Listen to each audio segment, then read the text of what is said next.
Plus au sud, commence la région des Aurès. C'est le pays des Chaouis. Les Chaouis sont berbères. Comme les Kabyles, les Chaouis ont le caractère bien trempé.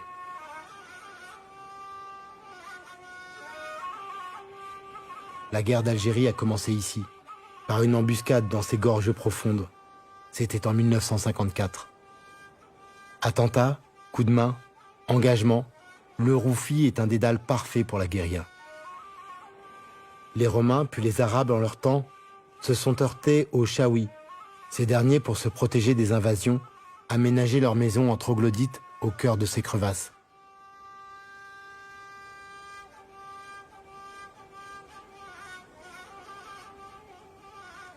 Depuis, le temps semble s'être figé.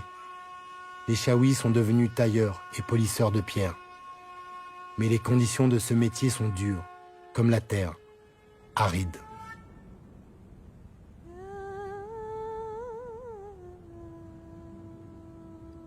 Ce peuple berbère, nomade, et cette terre brûlée me racontent le Sahara tout proche. L'avance de ce désert paraît inexorable. J'ai même vu une expérience incroyable, un barrage contre le désert. Hassi Baba, où une barrière verte a été plantée dans les années 70. Monumental programme ou utopie, qui sait? Des millions d'arbres plantés de la main de l'homme, une forêt entière de pins d'Alep, cet arbre résineux qui aime les sols arides.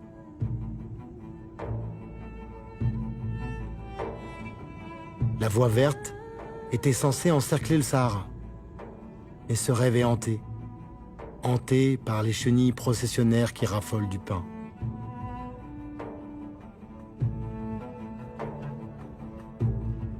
Et à quoi ressemble donc ce désert avec lequel on lutte? Je franchis la porte du désert à Biskra.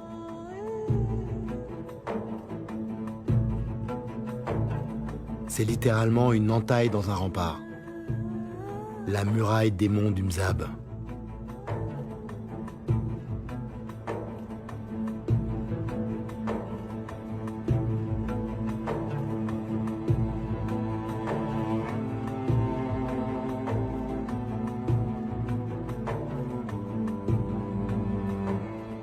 De l'autre côté de Biskra, changement de décor.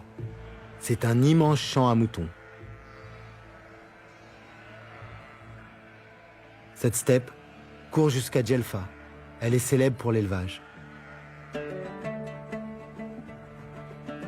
On vient de toute l'Algérie acheter son mouton pour l'Aïd.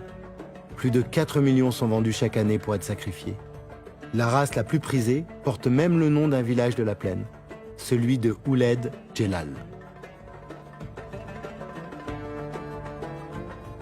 Quand on a 10 ans, avoir son premier mouton, c'est un moment aussi fort que passer son permis ou acheter sa première voiture.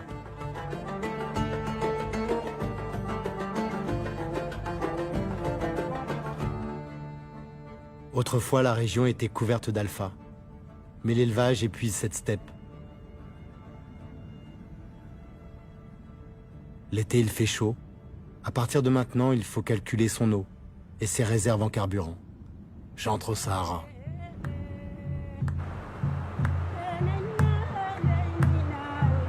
Devant moi commence le plus vaste désert chaud au monde. Il couvre la superficie de l'Australie tout entière. Sur ma route, El Oued, Gardaya, El Menea, Timimoun, Tamanrasset, Janet. 1600 km à travers le désert. La transsaharienne est un fil d'Ariane qu'il ne faut pas lâcher. Si l'on quitte la route, on se perd. En fait de désert, le désert n'est pas vraiment de sable, mais plutôt de cailloux. Un champ de cailloux sans fin, toujours pareil, plat jusqu'à l'horizon. Avec le soleil qui monte, la température grimpe aussi. L'horizon devient flou, le relief incertain. Il fait 35 degrés à l'ombre. La chaleur déforme la lumière, faisant apparaître des formes.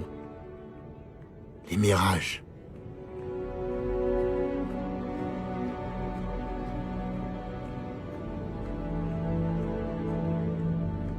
Ce sont des pièges mortels pour le voyageur égaré.